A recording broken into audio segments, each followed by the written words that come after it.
یہ جو تکلیفیں ہوتی ہیں، یہ جو تھوڑے سے مشکل حالات ہوتے ہیں. حضرت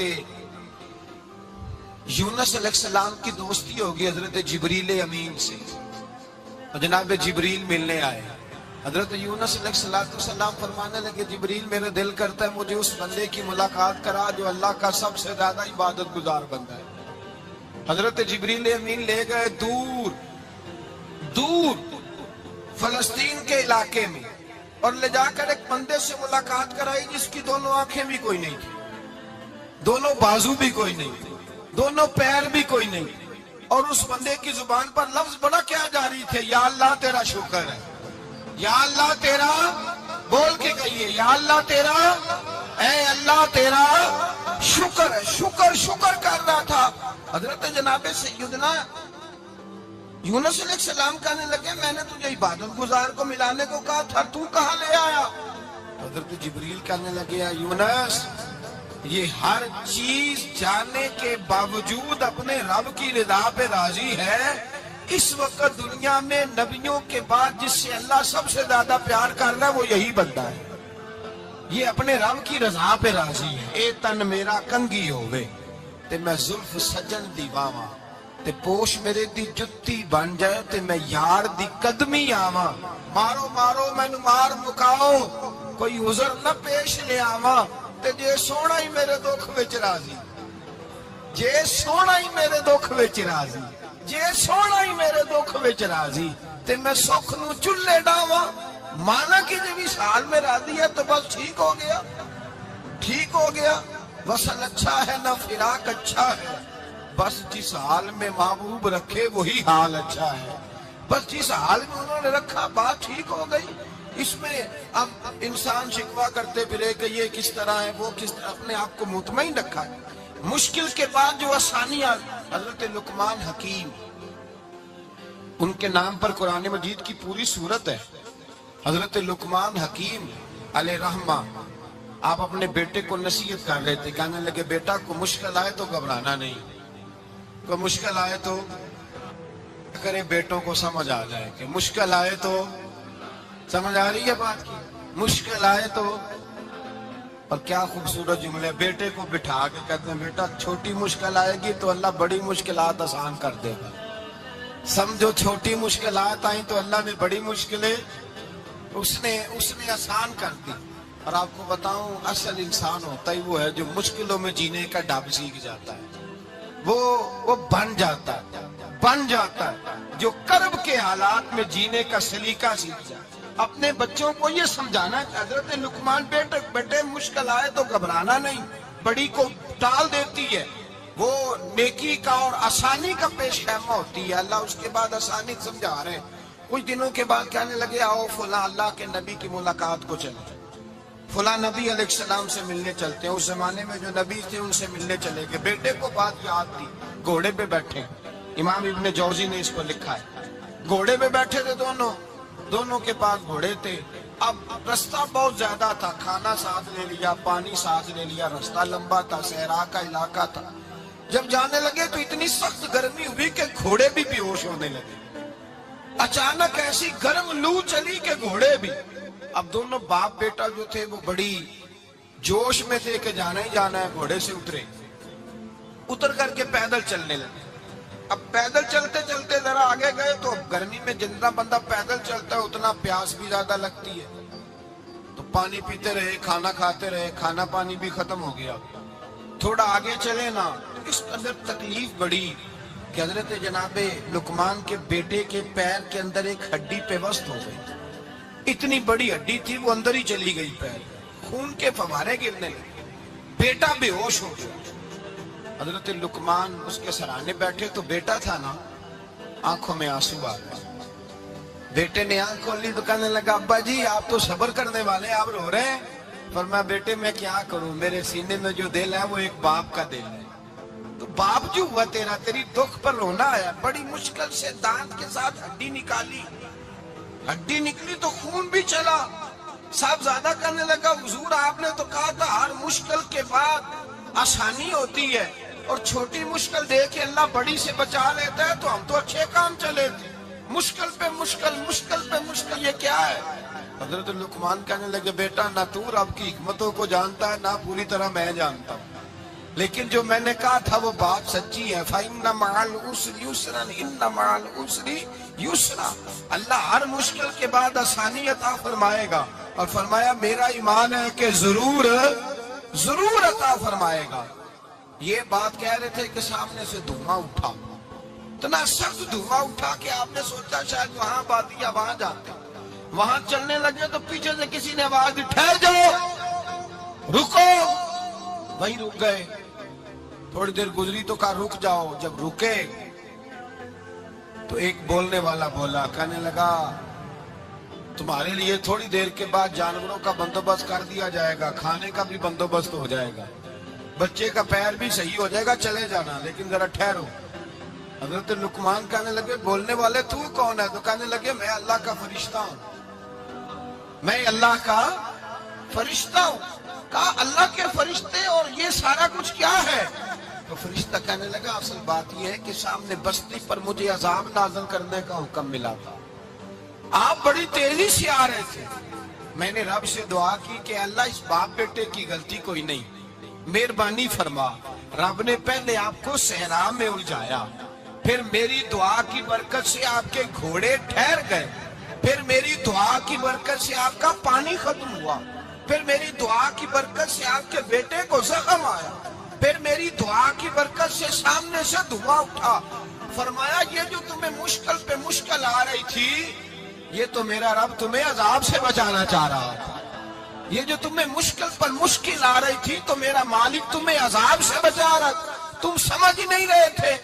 حضرت لقمان نے بیٹے کی طرف دیکھا تو بیٹے کہنے لگے ابا جی بات بالکل سچی ہے، افضل الذکر لا الہ الا لا الہ الا، اور پھر پڑھنے لگے حسبنا اللہ و نعم الوکیل نعم المولا و نعم النصیر۔ یہ ورد ہونے لگے۔ بھائی جب تجھے مشکل آتی ہے، آزمائش آتی ہے، تو اس وقت سمجھتا ہے پتہ نہیں میرے ساتھ کیا بننے لگا ہے، اللہ تبارک و تعالیٰ چھوٹی مشکل دے کے تجھے بڑی سے محفوظ رکھتا ہے، چھوٹی بیماری دے کے تجھے بڑی سے محفوظ رکھتا ہے۔ بلکہ میں ایک دفعہ ایک تکلیف میں ایک آزمائش میں مبتلا ہو گیا، تو میں نے اپنے حضرت سے کہا کہ حضور سارے دکھ کٹھے ہی آ گئے، کیا کیا جائے؟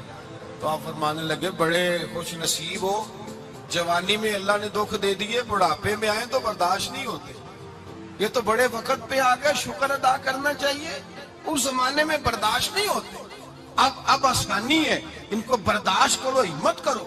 میرے بھائی یاد رکھیں آزمائشیں تکلیفیں آپ کو بڑا کرنے کے لیے آتی ہیں۔ ہم آزمائش کو برا جانتے ہیں، دکھ کو برا جانتے ہیں، دکھ تو بڑے پیارے ہوتے ہیں، یہ رونے کا سلیقہ سکھاتے ہیں، یہ اللہ کو منانے کا طریقہ سکھاتے ہیں، یہ مسجد میں جانے کا۔ وہ جو سکھی بندہ ہے نا سکھی، مجھے ایک صاحب کہنے لگے دو قسم کے لوگ مدینے سے آتے، مدینہ شریف پوچھنے لگے، کہنے لگے حضرت جی دو قسم کے بندے ہیں، کچھ واپس جاتے ہوئے تڑپ رہے ہیں، کچھ تصویریں کھینچ رہے ہیں رخصتی کے وقت، فرق کیا ہے؟ تو میں نے کہا وہ جو تصویریں کھینچ رہا ہے وہ امیر آدمی ہے، اسے پتا ہے کہ میں پھر ٹکٹ لے لوں گا، مہینے کے بعد پھر آ جاؤں گا، اور یہ مدینہ چھوڑتے ہوئے تڑپ رہا ہے یہ کوئی غریب ہے، یہ کہہ رہا ہے پتہ نہیں دوبارہ موقع ملے کہ نہ ملے، یہ دکھی ہے، یہ آزمائش ہے۔ دکھی سکھی بندہ تو مکے جا کے نہیں روتا، وہاں بھی کھڑا ہے ڈٹ کے کھڑا ہے، دکھی کوئی نہیں تو روئے کیسے؟ روئے کیسے؟ دکھیے دی گل دکھی آئی جانے، دکھیے دی گل، کیا خوبصورت لفظ ہے میاں صاحب کی، اور لفظوں میں حسن دیکھے، کہنے لگے دکھیے دی گل اے دکھی آئی جانے تے سکھیے نو کی خبراں، تے یار جنہاں دے موت نے مارے روندے نہیں تک تک قبراں۔ یہ مشکل مرحلہ ہوتا ہے، جب انسان تکلیف میں ہوتا ہے پھر اسے احساس ہوتا ہے، اور تکلیف والے کو ہی تکلیف والے کی تکلیف کا احساس ہوتا ہے۔ جب آپ کو اللہ مشکل دیتا ہے تو سمجھ لے رب آسانی دینا چاہ رہا ہے، جب تیز دھوپ آتی ہے تو سمجھ لے اللہ گرم ہوا گزار کے ٹھنڈی بارش برسانا چاہ رہا ہے، اور جب چاروں طرف سے گھٹن ہو، پنجابی میں کہتے ہیں گمہ لگ جائے، تو پھر سارے بول کے کہتے ہیں اب جو طوفان آئے گا وہ سخت ہی آئے گا، اس لیے کہ گھٹن جتنی زیادہ ہوتی ہے پھر فضل بھی اتنا۔ حضرت نوح علیہ السلام کی قوم کو حضرت نوح علیہ السلام نے 1500 سال سمجھایا. 15، کچھ لوگوں نے 950 سال لکھا ہے نا، اعلیٰ حضرت نے لکھا 1500 سال عمر ہوئی حضرت نوح علیہ السلام. اللہ تعالیٰ بندے کو جلدی سزا نہیں دیتا، بلکہ قرآن مجید میں ایک جگہ رب کریم اس طرح بھی فرماتا ہے کہ جب بندے مجھے بھول جاتے ہیں تو میں ان کے لیے نعمتوں کے دروازے کھول دیتا ہوں. بندہ سمجھتا ہے کہ میں کچھ تو ہے نا کہ میرے اندر کہ میں جدھر جاتا ہوں خیر ہی خیر ہو جاتی ہے. وہ سمجھتا ہے کہ میری عقل ہے، حالانکہ اللہ اسے ڈھیل دیتا ہے. اللہ اسے ڈھیل دیتا ہے. گناہوں کی سزا کے 3 طریقے ہیں. ایک ہے متنبع کرنا، تنبیہ کرتا ہے اللہ، بندہ متنبع ہو جاتا ہے، یہ اللہ کا بہت بڑا احسان ہوتا ہے. ایک ہوتا ہے مہلت دینا، اور ایک تیسرا ہوتا ہے اللہ خفیہ تدبیر کرتا ہے. تھوڑا سا سمجھیے گا، انسان پر کوئی آزمائش آئی، فوراً اس کی چھٹی اس نے کہا کہ وہ فلاں جگہ غلطی کی تھی تب ایسا ہوا ہے. ہوتا ہے نا کئی دفعہ آواز آتی ہے نا اندر سے، چلے بول دے کچھ نہیں ہوتا آپ کو. اللہ جانتا ہے یہاں کوئی کچھ نہیں کہے گا آپ کو. اور ہماری تو ویڈیو بھی نہیں گھومتی، یعنی خبر بھی نہیں ہو کہ کس نے ہاں کر دی کس نے نہ کر دی. آپ بغیر ٹینشن کے بات چیت کریں، آج کچھ نہیں ہوتا انشاءاللہ تعالی. آتی ہے اندر سے آواز. میں آپ سے اس لیے ان چیزوں کی تصدیق کراتا ہوں کہ باقیوں کو بھی آتی ہے کہ نہیں، اس لیے تصدیق. کبھی کوئی کسی جگہ انسان پریشان ہوتا ہے تو محسوس کرتا ہے کہ وہاں مجھ سے ہوتا ہے نا جی، جس کو یہ نصیب ہو جائے بڑا خوش نصیب آدمی ہے. حضرت مولا علی فرماتے ہیں اگر تجھے دنیا میں سزا مل گئی تو تو بچ گیا ہے سمجھ، پھر اللہ کرم کرے گا، آخرت میں سزا نہیں دے گا. اور یہ یاد رکھ لے، وما اصابکم من مصیبت فبما کسبت ایدیکم ویعفو عن کثیر. اللہ فرماتا ہے دنیا میں تجھے جو بھی تکلیف پہنچتی ہے وہ تیرے ہاتھوں کے کرتوتوں کی وجہ سے پہنچتی ہے. ویعفو عن کثیر، فرمایا کثیر گناہ تو میں ویسے ہی معاف کر دیتا ہوں. یہ جو تیری زندگی میں دکھ ہے نا، یہ بھی میری قلیل سزائیں ہیں. یہ کثیر پر سزا، یہ قلیل ہے. قلیل یہ جو تمہاری زندگی میں تکلیف ہے. انسان کو سزا ملتی. حضرت فضیل بن عیاض رحمت اللہ تعالی علیہ گھوڑے پہ بیٹھے تھے، گھوڑا شرارت کرنے لگ گیا، اچھلنے لگ گیا، کودنے لگ گیا. تو حضرت فضیل بن عیاض نیچے اترے، ایک کونے میں جا کے نماز کی نیت باندھ لی، 2 رکعت نماز پڑھی، پھر دیر تک استغفار پڑھتے رہے، روتے رہے، دعا کرتے رہے. واپس آئے، خادم عرض کرنے لگے حضور سمجھ نہیں آئی، گھوڑے نے تھوڑی سی شرارت کی، وہ بدکا ہے، آپ نے اس کو چھوڑا ہے اور چھوڑ کر کے آپ نماز میں لگ گئے. تو حضرت فضیل بن عیاض فرمانے لگے جب بندہ اللہ کی نافرمانی کرتا ہے نا تو جو چیزیں اس کی فرما بردار ہوتی ہیں وہ اس کی نافرمانی کرنے لگ جاتی. تو مجھے محسوس ہوا تھا کہ میں نے کہیں اللہ کی نافرمانی کی ہے، اس لیے ایسا ہوا ہے کہ میرے گھوڑے نے میری، تو میں توبہ کرنے لگا ہوں. اور اب دیکھتا ہوں بیٹھ کے بھلا کیا ہوتا ہے. میں نے سچی توبہ، حالانکہ مجھے یاد نہیں کہ میں کہاں بولا، پر کھری اور سچی توبہ کی. دوبارہ گھوڑے پہ بیٹھے تو گھوڑا بالکل صحیح ہو کے ساتھ چلنے لگ گیا. میرے بھائی جب یہ تنبیہ ہے اللہ کی طرف سے، یہ متنبع کیا جاتا ہے کہ تو بعد آ جا. بہت ساری جگہوں پہ انسان کو وقتی طور پر اگر سزا مل جائے.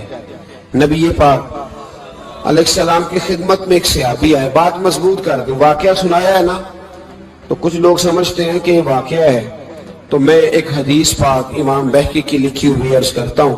نبی پاک علیہ السلام کے ایک صحابی آئے اور ان کا سر پھٹا ہوا تھا، خون بہ رہا تھا. سرکار نے فرمایا کیا ہوا؟ عرض کی حضور ایک عورت جا رہی تھی، میری نظر پڑی، ابھی نظر پڑی ہے کہ میرے آگے ستون آ گیا تو میرے سر پہ لگ گیا.